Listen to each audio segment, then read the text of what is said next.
पिछले हफ्ते तो दूसरी बात हुई थी। इसके पहले अपन ने ये देखा था भजन, काहे को सोचत अति भारी।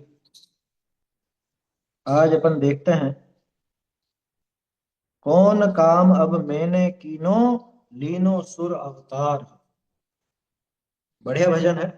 इसकी क्या है मंशा, क्यों लिखा गया है भजन, किस विषय पर है, वो पहले अपन भजन बोलते हैं, फिर उसके बाद इस पर चर्चा करते हैं। कौन काम अब मैंने कीनो, लीनो सुर अवतार हो। कौन काम अब मैंने कीनो, लीनो सुर अवतार हो। ग्रह तजि गहे महाव्रत शिव हित, विफल फल्यो आचार हो। गृह तजि गहे महाव्रत शिव हित, विफल फल्यो आचार हो। कौन काम अब मैंने कीनो, लीनो सुर अवतार हो। संयमशील ध्यान तप क्षय भयो, अव्रत विषय दुखकार हो। संयमशील ध्यान तप क्षय भयो, अव्रत विषय दुखकार हो। कौन काम अब मैंने कीनो, लीनो सुर अवतार हो। ध्यानत कब यह स्थिति पूरी, वह लहो मुकत पद सार हो। ध्यानत कब यह स्थिति पूरी, वह लहो मुकत पद सार हो। कौन काम अब मैंने कीनो, लीनो सुर अवतार हो। देखिए असल में क्या है, कोई मुनिराज जो यहाँ पर अपने आत्म ध्यान में लीन रहा करते थे और निरंतर तीन चौकड़ी कषाय के अभाव रूप अतीन्द्रिय आनंद का निरंतर रसास्वादन करते थे, वो मुनिराज अब किस्मत से मान लो मोक्ष नहीं जा पाए। मान लो अभी की बात करें अपन, कुंद कुंद आचार्य देव, अमृत चंद्राचार्य देव, अपने जो सब महान महान आचार्य देव हुए हैं, वो सब इसी तरह के थे। अब मोक्ष नहीं जा पाए, लेकिन अब स्वर्ग में पहुंच गए, तो उनको बहुत कष्ट हो रहा है, दुख हो रहा है। कौन काम अब मैंने कीनो, कि ये मैंने क्या काम कर दिया, ऐसा क्या काम मैंने कर दिया, ऐसी क्या क्या अधूरापन रह गया मेरे इस काम में।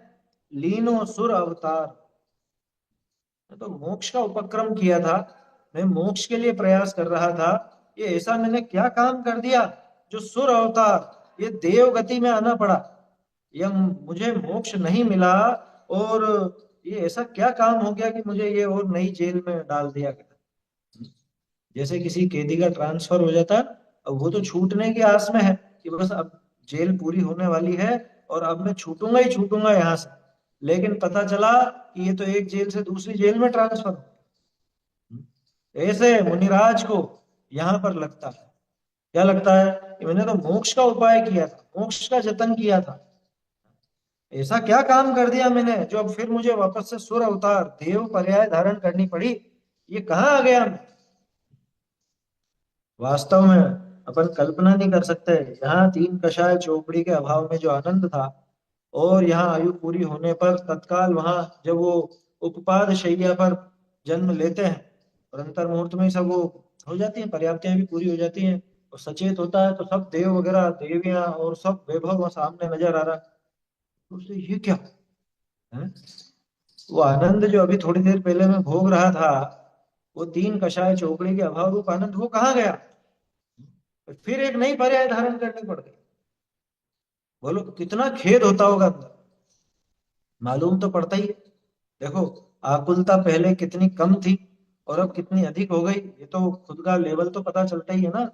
और मुनिराज तो विचक्षण बुद्धि के धारक होते हैं, उन्हें तो पता चल जाता है, अरे ये क्या गड़बड़ हो गई। हाँ? ये फिर से एक नई जेल।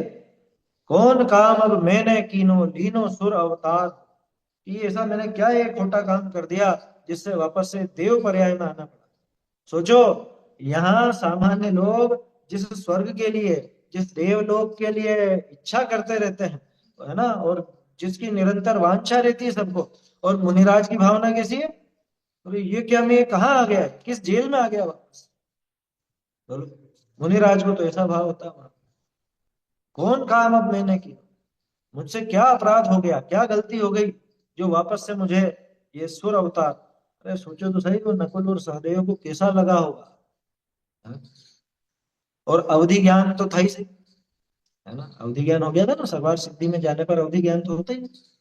तो वहां ये भी पता चला कि हमारे तीनों बड़े भाई वो तो मोक्ष चले गए, और हमने क्या अपराध कर दिया जो 33 सागर और दूर हो गए हम मोक्ष से। आता ही है ना, देखो खेद का भाव तो आएगा ही, भले वो बहुत तीव्र खेद ना हो, क्योंकि सम्यक दृष्टि है, समझदार है, जानते हैं पर्याय जब जैसी होनी है तभी होती है, लेकिन फिर भी एक थोड़ा खेद तो होता ही है कि क्या देखो, अधूरा रह गया वापस से काम। ग्रह तजी गहे महाव्रत शिव हित, क्या कहा, ग्रह तजी, घर छोड़ करके, गहे महाव्रत, और महाव्रतों को मैंने धारण किया, किस लिए किया था, शिव हित, मोक्ष के लिए, कि मुझे इनसे मोक्ष प्राप्त होगा, या इनका साधन करके मैं मोक्ष तक पहुंच पाऊंगा, ऐसा विचार करके मैंने महाव्रत ग्रहण किए थे। लेकिन विफल फल्यो आचार, ये सारे महाव्रतों का आचरण, ये जितना भी आचार मैंने धारण किया था, ये सारा विफल फल्यो, सारा विफल हो गया, यानी सारे किए कराए पर पानी फिर गया। मैंने घर छोड़ा, सारा वैभव छोड़ा, है, घर के सब जो परिवार जन थे उनको छोड़ा, है, प्रिय पत्नी को छोड़ा, प्यारे बच्चे को छोड़ा, माता पिता को छोड़ा, जितने भी मेरे अच्छे अच्छे लोग थे, सब बहुत प्रेम करते थे, उनको छोड़ा। काहे के लिए छोड़ा था, मैंने तो मोक्ष के लिए छोड़ा था। और ये मैं कहाँ आ गया, वहां पे वो सब बच्चे बच्ची और वो सब थे, है ना, पति पत्नी अथवा पति तो क्या, पत्नी और माँ बाप वगैरह सब थे। यहाँ पे वो देव देवी मित्र वगैरह वो सब है, जैसा वहां वैभव छोड़ा था वही वैभव वापस से मिल गया। क्या कहा, विफल फल्यो आचार, ये सारा आचार विफल हो, सारा आचरण विफल, गड़बड़ हो गई सारी की सारी।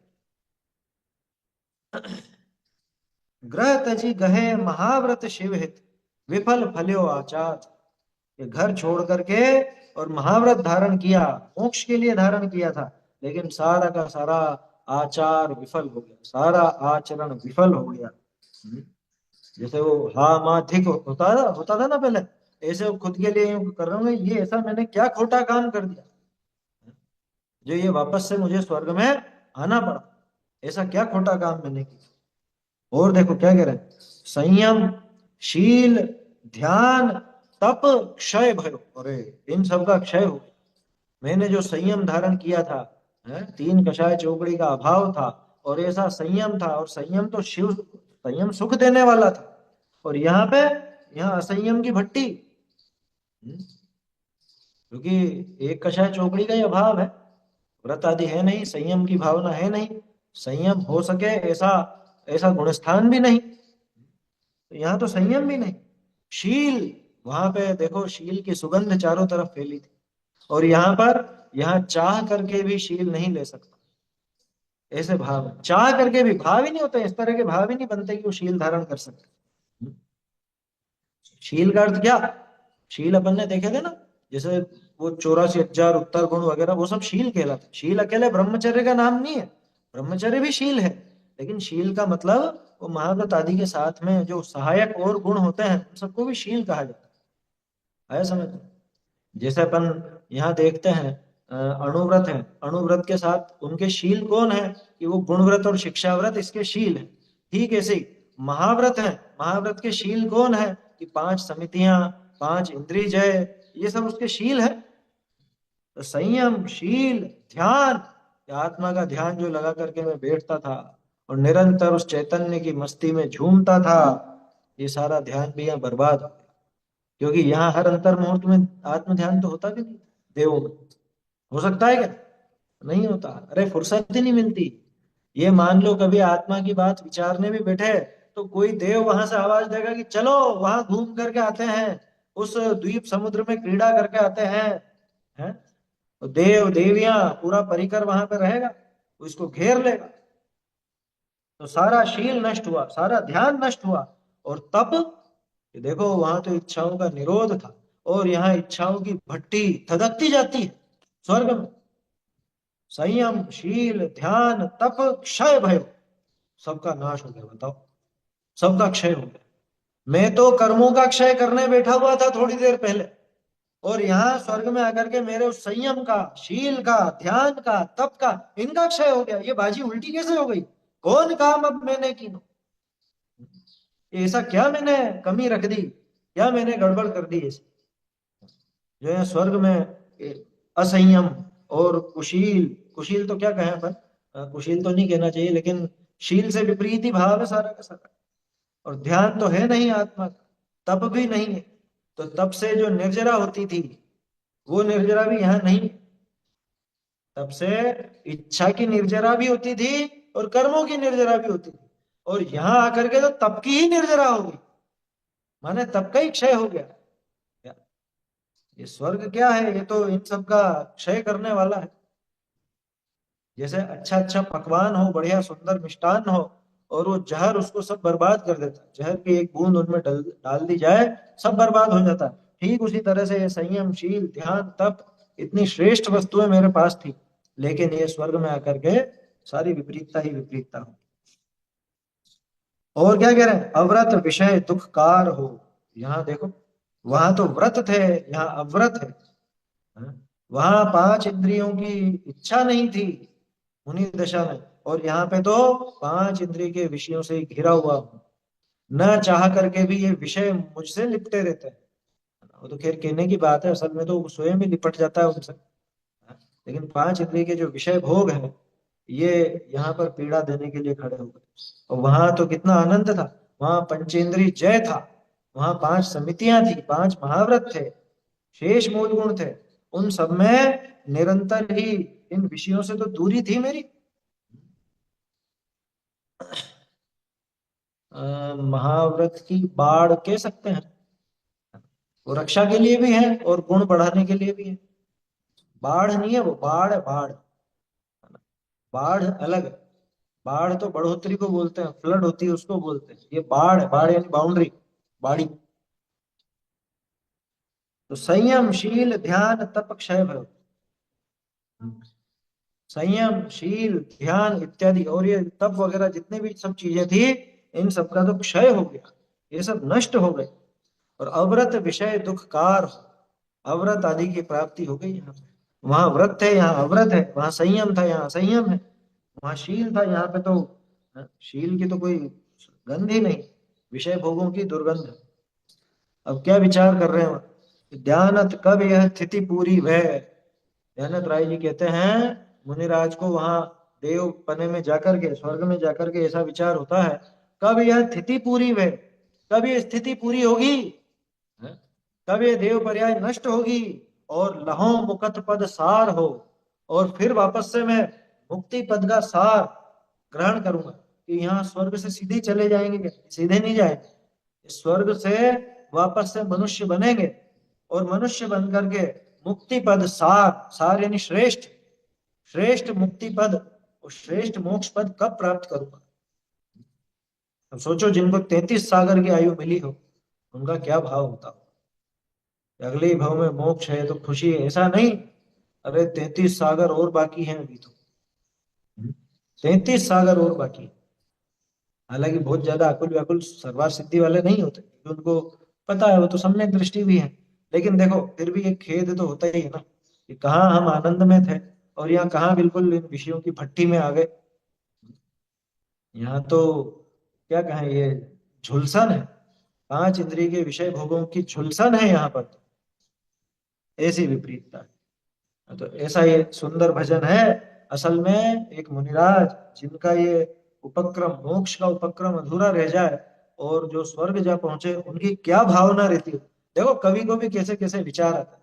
उन्होंने सोचा मुनिराज क्या सोचते होंगे स्वर्ग में जाकर। तो आसपास के लोग कह रहे होंगे मजे आ जाते होंगे उनको तो, कि अच्छा फल मिल गया और ऐसा वैसा तब का और तो दयानंद राय जी ने कहा कि अरे पागलों, वो तो ये सोचते हैं कि ऐसा मैंने क्या खोटा काम कर दिया कि ये मेरे को सुर अवतार लेना पड़ा, ये वापस मुझे एक पर्याय धारण करनी पड़ी। ऐसी क्या विपरीतता मैंने धारण की, ऐसा क्या विपरीत कार्य मैंने किया, आया समझ? वो तो इस तरह से सोचते हैं। उनको तो लगता है कि मेरा सारा का सारा किया धरा विफल हो गया, सब नष्ट हो गया। ऐसा भाव रहता है मुनिराज को। और ये सोचता है कि अच्छा हुआ, बढ़िया मिल गया, स्वर्ग मिल गया। उनको स्वर्ग में अच्छा नहीं लगता, उनको वो विषय भोग अच्छे नहीं लगते, है ना। ऐसी भावना मुनिराज की होती है। चलिए, तो ऐसा बढ़िया भजन है, सुंदर भजन है। फिर आगे की ओर देखेंगे।